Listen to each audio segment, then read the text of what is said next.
전 세계적으로 행복하게 사는 사람들의 몇 가지 공통점이 있습니다. 절대적인 것은 아니지만 대체로 모든 나라에서 한 10가지 정도를 꼽으면 그 중에 이런 것들이 거의 들어가게 되어 있습니다. 첫 번째가 감사하는 마음입니다. 어떤 것이든지 감사할 때 행복이 임한다는 거죠.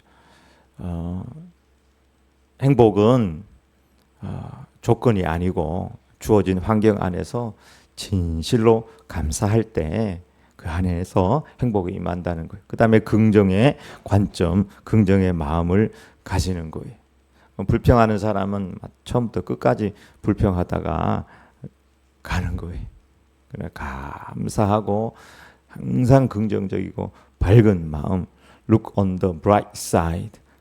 항상 밝은 측면을 바라보는 그 마음이 행복이 임하는 기초가 된다는 것이죠. 세 번째는 건강한 생활 습관, 운동하는 사람들이 행복하다는 거예요. 그 다음에 나눔과 봉사, 나를 뛰어넘어서서 또 다른 사람에게 나눔고 섬기고 봉사할 때 행복한 삶을 살 수 있다는 것입니다.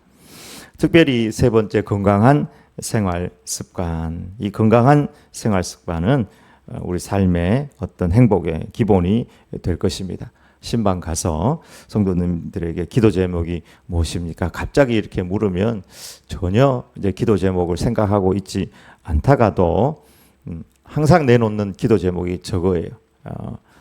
우리 가족이 건강하고 우리 부모님들이 건강하게 살았으면 좋겠습니다.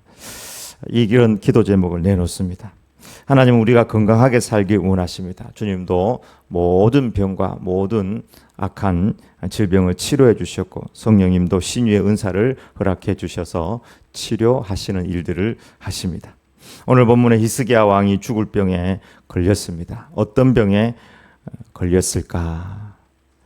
어떤 병에 걸렸다고 이야기는 정확히 나오지 않지만 이 상처라는 단어의 히브리어 원어는 쉐킨이라는 말인데요. 이 쉐킨이라는 단어는 농양이나 부스름이나 종기, 피부성 질환으로 사용되는 그런 단어입니다. 출애굽기 9장 9절에 하나님께서 애굽에 이제 10가지 재앙을 내릴 때 그 중에 악성 종기가 이제 여섯 번째 재앙을 내릴 때 그 악성 종기라는 말에 쉐킨이라는 단어를 사용하고 있습니다. 이 쉐킨이라는 단어는 이제 피부 질환을 보게로 이렇게 여겨지는데 현대적 관점에서 그가 어떤 병을 앓았는가 하면 추측을 해보면 감염성 피부염일 수가 있고 림프절 세균, 우리 몸이 림프절로 연결이 돼 있잖아요. 거기에 세균이 감염될 수도 있고 피부암, 한센병이 걸리면 피부가 막 뒤집어지고 막 가렵고 또 그러잖아요. 감각이 없어지고 한센병 등으로 추정할 수가 있겠습니다. 그 원인은 뭐냐? 역시 원인은 극심한 스트레스로 인한 면역력 저하라고 볼 수가 있겠습니다. 면역력이 떨어지면은 피부가 막 가렵잖아요. 근데 피부가 가렵고 막 등이 많이 가렵고 어디가 막 가려우면 내가 면역력이 좀 떨어졌구나 이제 이런 생각을 하면 되겠습니다. 여기 성경에 보면 그때에 20장 1절에 보면 그때에 히스기야가 병들어 죽게 되매 이렇게 나오는데요. 그때는 아수르의 사내립이 올라와서 그들을 둘러쌌다가 물러간 그 이후라고 이렇게 볼 수 있습니다. 극도의 스트레스 이후에 그 스트레스가 이제 풀려진 그런 상태가 되니까 몸이 다 무너져 버리는 거예요. 몸이 무너지면서 그에게 이런 질병이 생겼다라고 이렇게 추정을 할 수가 있겠습니다. 아무튼 죽을 병에 걸린 히스기야에게 하나님께서 하나님의 종을 보내가지고 너는 죽을 거니까 집안 정리하세요라고 이렇게 말했습니다. 보통 사람들은 이제 죽을 때 하나님께서 종을 보내가지고 생을 정리하라 이런 얘기 안 하는데 히스기야는 왕이니까 그 다음 자녀도 이렇게 세우고 왕으로 세우고 해야 할 일들이 있을 거 아니에요. 그래서 좀 정리하는 것이 왕으로서 또 나라를 다스리는데 도움이 되니까 하나님의 뜻을 전달했던 것입니다. 어찌 보면 아수르가 올라와서 그 성을 둘러싸고 공격하기 전 또 항복해라 하는 것보다도 더 큰 위기가 그에게 닥쳤다, 이렇게 볼 수 있을 것입니다. 이런 죽을 병에 걸렸을 때 어떻게 하면 좋을까? 첫 번째, 죽을 병만큼이나 큰 하나님을 향한 결단이 그에게 있었던 것을 보게 됩니다.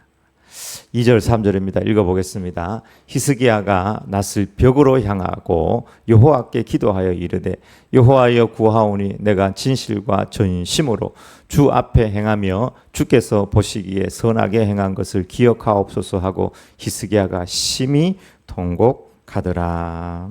여기 보면은 히스기야가 이제 고치지 못할 죽을 병에 걸려서 한 행동은 큰 결단을 하며 낯을 벽으로 향하고 하나님께 기도하였다고 하였습니다. 낯을 이제 벽으로 향하였다. 소위 이야기하는 면벽기도. 사람을 향하지 않고 오직 하나님만 향하겠다는 이 면벽기도. 이것은 다른 것을 바라보지 않겠습니다. 하나님만이 내 소망입니다. 하나님을 향한 결단의 표현이 그 낯을 벽으로 향하여 기도했다는 의미일 것입니다. 이것은 하나님을 향한 큰 결단의 마음입니다. 예수님도 공생애를 시작하기 전에 40일 금식 기도하면서 하나님을 향하여 결단하였습니다. 금식을 오래 하면은 몸이 사방으로 이 음식에 대한 욕구가 그걸 둘러싸버리거든요. 인간의 가장 본능적인 욕구.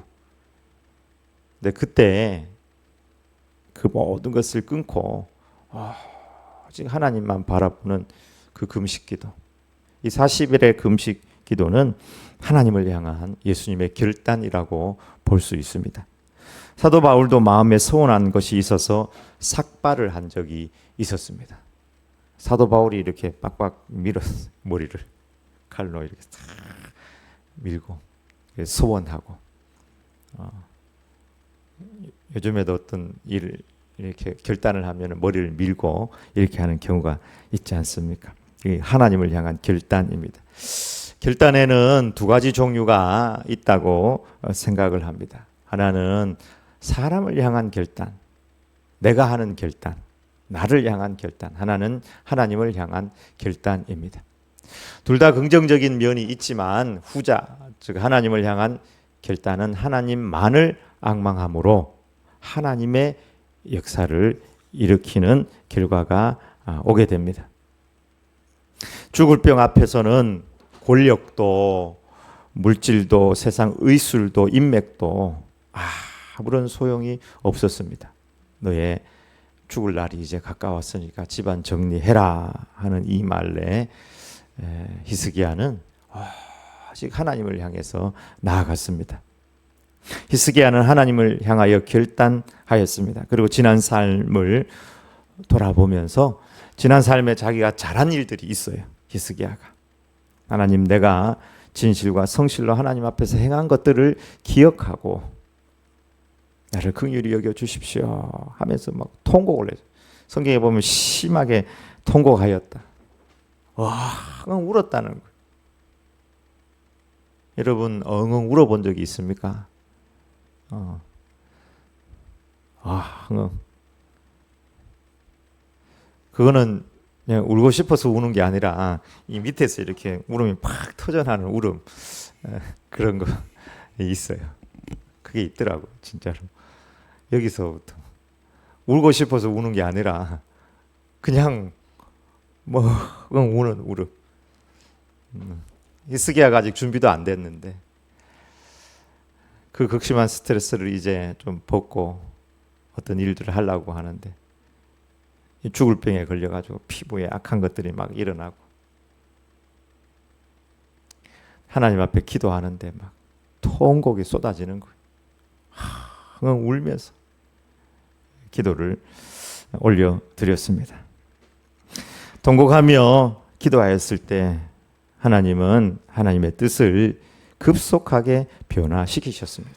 그의 기도를 들으시고 그의 눈물을 보았다고 하였습니다. 이사야가 그 뜻 전달하고 돌아가서 자기 목적지에 도착하기도 전에 4절에 보니까 이사야가 성읍 가운데까지도 이르기 전에 여호와의 말씀이 그에게 임하여 이르시되. 하나님은 눈물에 약하다고 해야 할까요? 좀 그렇게 보이는 측면이 분명히 있습니다. 하나님이 눈물에 약하다 이렇게 이야기하는 것도 좀 잘못된 표현이지만 그렇게 보여지는 측면이 있습니다. 한나가 자식이 없어서 성전에 와서 눈물로 몸부림치며 기도할 때 하나님께서 그 눈물과 기도를 들으시고 그에게 자녀를 허락하셨는데요. 사무엘이라는 너무나 귀한 자녀를 허락해 주신 거예요. 사무엘. 다윗이 눈물로 회개 기도를 하였습니다. 다윗이 언제 다윗이 눈물로 기도했습니까? 밧세바를 범하고 그 남편 우리아를 이제 전쟁터에서 간접으로 죽여라. 막 치열하게 전쟁하고 있는데 거기에 가장 앞장 세우고 너희는 빠져라. 이런 비밀 문서를 보내가지고 편지를 보내가지고 우리아를 죽인 그 죄, 돌이킬 수 없는 죄. 이거는 완전 살인죄고 이거는 간음죄고 어떻게 용서를 받을 수 있습니까? 다윗이 정말 그 자기 잠자리가 젖을 정도로 정말 진실로 회개하며 하나님 앞에 나아갔더니 하나님께서 그 눈물을 보시고 용서해 주시고 받아주셨어요. 물론 그가 뿌린 씨앗에 대해서는 그 하나님께서 다 그 집안에 나중에 갚아요. 갚지만 하나님께서 그의 눈물의 기도를 보시고 받아주셨습니다. 예수님에게 한 여인이 베다니 나사로의 집에 있을 때죠.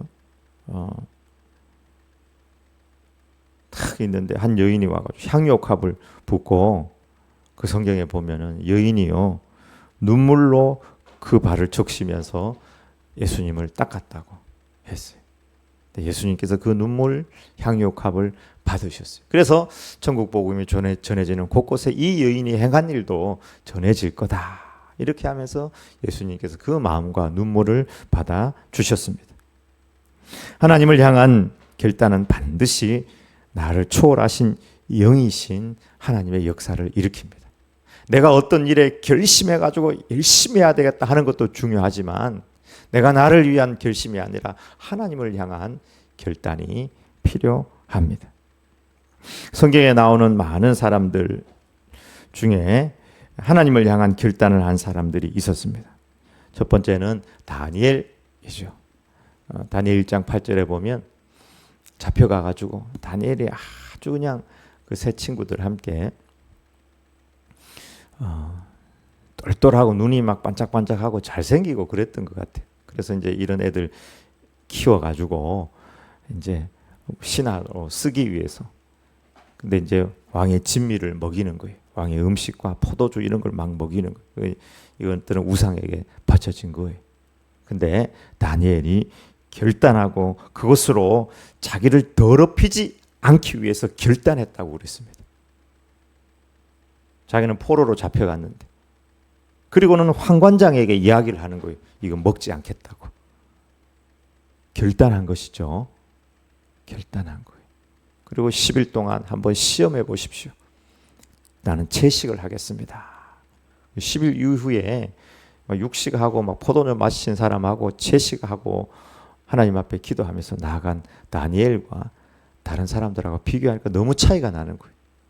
하나님께서 은혜를 주셨다고 할 수 있습니다. 하나님의 영의 역사입니다. 다윗의 결단입니다. 어린 다윗이 골리앗이 막 소리치고 하나님을 향해서 막 소리치고 하니까 살아계신 하나님의 군대를 모욕하는 이 블레셋 사람 하나님께서 짐승 중에 하나같이 하실 겁니다 하면서 결단하면서 하나님 바라보면서 나아갔습니다. 사람들 바라보면서 형님 보고 막 그 있는 군사들 중에 뭐 유명하다는 사람 바라보면서 저거밖에 안 되나 하면서 조롱하면서 나가는 것이 아니라 하나님을 바라보는 그 결단을 가지고 다윗이 골리앗 앞으로 나갔던 것입니다. 에스더의 결단, 죽으면 죽으리다. 백성들 모아가지고 우리 민족 모아서 금식을 해주십시오. 나도 금식하고 왕 앞으로 왕이 안 부른 이상 나갈 수가 없는데 아하수에로 왕 앞으로 내가 왕의 명령이 없어도 나가겠습니다. 만약 홀로 지시 안 하면 나는 죽습니다. 그러나 죽으면 죽으리다 하면서 하나님 앞에 결단하면서 금식하면서 나아갔습니다. 이게 하나님을 향한 결단입니다. 바울의 결단도 있습니다. 사도행전 20장 보면은 바울이 예루살렘으로 올라갈 때 성령님께서 이성에 가면 결박과 환란이 있다 이야기를 해줬지만 사도 바울이 나의 달려갈 길과 주 예수께 받은 사명 곧 하나님의 은혜의 복음을 증거하는 일을 마치려 하면 나의 목숨조차도 조금 귀한 것으로 여기지 아니하노라 하면서 하나님을 향한 복음 전도에 대한 결단을 딱 가지고 달려갔었어요. 결단이 큰 사람일수록 그 인생이 하나님 앞에서 사용됐습니다. 믿음의 크기는 결단의 크기라고 볼 수 있습니다. 작은 결단을 하면 작은 인생밖에 안 돼요. 느슨한 결단, 퍽석퍽석한 결단을 하고 있으면 그 인생 퍽석퍽석한 인생밖에 되지 않습니다. 결단이 없으면 또한 열매도 없습니다. 우리의 결단을 살펴보기를 원합니다. 그러니까 하나님을 향하지도 않고 사람을 향한 결단, 나 혼잣말로 한 결단, 그냥 생각만 하고 살아가고 있지는 않습니까? 되면 좋고 안 돼도 괜찮다.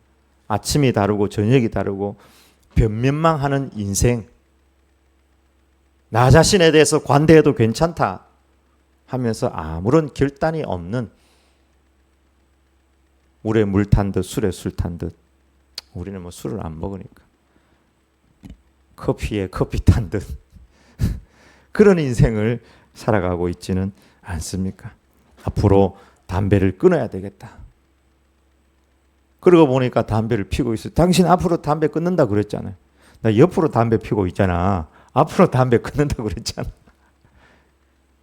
여러분 헬스장에 1월달, 3월달, 6월달, 9월달 되면 헬스장에 사람들이 많이 등록을 한다면 왜 그런지 아세요? 3개월 단위로 헬스권을 끊는데 3개월 단위로 사람들이 작정하고 오는데 끊고는 회원이 되지만 한 달에 일주일째 못 오는 사람이 너무 부지식스러워 많다는 거예요. 그래서 회원권이 비싸잖아요. 그 비싼데 이제 자꾸 소비자들이 불만이 있으니까 그걸 양도할 수 있다고, 다른 사람에게 양도할 수 있다고. 그래서 아들이 끄는 거 가지고 아빠한테 양보해서 아빠가 가지고 하기도 하고, 엄마가 끄는 거 가지고 아들이 가서 하기도 하고. 제가 아는 분도 지난주에 한번 만났는데 거기는 한 달 단위로 끊는 데인데 한 달 끊어가지고 한 번도 안 갔다 그러더라고요. 운동해야 되겠다고 생각을 했지만, 생각은 하지만 결단을 안 하는 거죠. 결단을 안 하면 인생의 열매가 없습니다. 큰 결단을 할수록 하나님은 그 결단에 합당한 복을 주십니다. 다니엘처럼, 다윗처럼, 에스더처럼, 바울처럼 말입니다.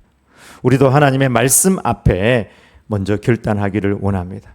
아브라함도 모세도 하나님의 말씀이 그들에게 임했을 때, 말씀이 그들에게 전해졌을 때 그 말씀만큼이나 큰 결단을 하면서 내가 이 말씀에 순종해야 되겠다고 하였을 때 그 결단을 통해 가지고 하나님의 말씀이 역사가 되었던 것입니다. 특별히 우리가 사랑의 결단을 하며 주님 따라가기를 축복합니다. 사랑의 결단. 예수님은 우리를 사랑하기로 작정하시고 결단하셨습니다. 무슨 사랑의 결단이 필요한가? 여러분, 사랑의 결단이 필요합니다. 예수님의 사랑의 결단은 십자가였습니다. 왜 사랑의 결단이 필요한가? 사랑하기로 결단해야 하는 것은 사랑에는 항상 상처가 있기 때문입니다. 여러분, 사랑하면은 상처를 받습니다. C.S. 루이스의 4가지 사랑이라는 책에 이런 내용이 나옵니다. 여러분, 이걸 읽을 때 한번 잘 들어보시길 바랍니다. 참 이런 영성가가 이런 말을 쓴 거에 대해서 참 일리가 있다는 생각을 해요. 마음을 절대로 다치지 않으려거든 아무에게도 마음을 주지 않으면 된다. 내 상처 안 받으려면 아무에게도 마음을 안 주면 돼요. 동물에게도 사랑을 주면 안 된다. 취미와 소소한 사치로 마음을 꽁꽁 동여매라. 모든 연주를 피하라. 이기심이라는 관 속에 마음을 안전하게 가둬두라. 그러나 안전하고 어둡고 공기가 통하지 않는 그 부동의 관 속에서 마음은 변질할 것이다. 천국을 제외하고 사랑의 위험에서 안전하게 피할 수 있는 유일한 곳은 지옥이다. 사랑의 위험. 사랑하면 위험할 수 있다는 거예요. 수영역의 이규현 목사님 칼럼에 이런 이야기가 나와 있더라고요. 너무 공감되는 말씀이었습니다. 사랑은 좋은 것이지만 위험한 것이다. 이 C.S. 루이스가 사랑의 위험에 대해서 언급을 했잖아요. 사랑이 있는 곳에 상처가 있다. 상처가 있지만 사랑을 피할 수 없다. 사랑한다는 것은 상처를 받기로 작정한 것과 같다. 사랑을 한다는 것은 내가 상처를 받기로 작정한다 하는 것과 같다는 거예요. 우리 예수님 사랑하기로 작정하셨습니다. 근데 예수님 배신의 상처를 받으셨습니다. 제자들도 베드로도 수많은 군중들도 그를 따랐던 사람들이 예수님을 배신했습니다. 그럼에도 불구하고 예수님은 끝까지 사랑했다고 제자들이 그렇게 성경에 기록하고 있습니다. 빛이 강할수록 그림자가 짙은 것처럼 상처도 클 수 있습니다. 예수님은 사랑의 대장부로 사셨습니다. 류시와 시인이 소개한 알프레드 디 수자의 시가 있습니다. 여러분도 다 한 번쯤은 들어보았을 시입니다. 사랑하라 한 번도 상처받지 않은 것처럼. 시집이 있죠. 본인 시도 있고 다른 사람의 시도 그 시집 안에 많이 넣어가지고 소개하였습니다. 춤추라 아무도 바라보고 있지 않은 것처럼. 여러분도 혼자 춤춰본 경험이 있죠. 그러나 누구한테 춤추라 그러면은 춤 못 추잖아요. 그러나 춤추라 아무도 보고 있지 않은 것처럼. 사랑하라 한 번도 상처받지 않은 것처럼. 노래하라 아무도 듣고 있지 않은 것처럼. 일하라 돈이 필요하지 않은 것처럼. 살라 오늘이 마지막 날인 것처럼. 예수 믿는 사람은 아닌 것 같은데 그래도 상당히 은혜가 있는 시라고 생각을 합니다. 우리 주님은 한 번도 상처받지 않은 것처럼 베드로를 찾아오셔서 말씀하셨습니다. 요한의 아들 시몬아 내가 나를 사랑하느냐. 요한의 아들 시몬아 내가 나를 사랑하느냐. 요한의 아들 시몬아 내가 나를 사랑하느냐. 찾아오심 자체가 사랑이었습니다. 여러분 우리에게 시간이 많이 남아있지 않습니다. 하나님께서 히스기야에게 이사야를 보내서 너의 인생을 정리하라 말하였지만 우리에게 인생을 정리하라 말하지 않아도 우리에게 남은 날이 그렇게 많이 남아있지 않습니다. 우리도 언제 주님 앞에 갈지 모릅니다. 우리도 우리 인생을 결단하며 살아야 할 것입니다. 너무 많은 시간들이 결단하지 않아서 낭비되고 있습니다.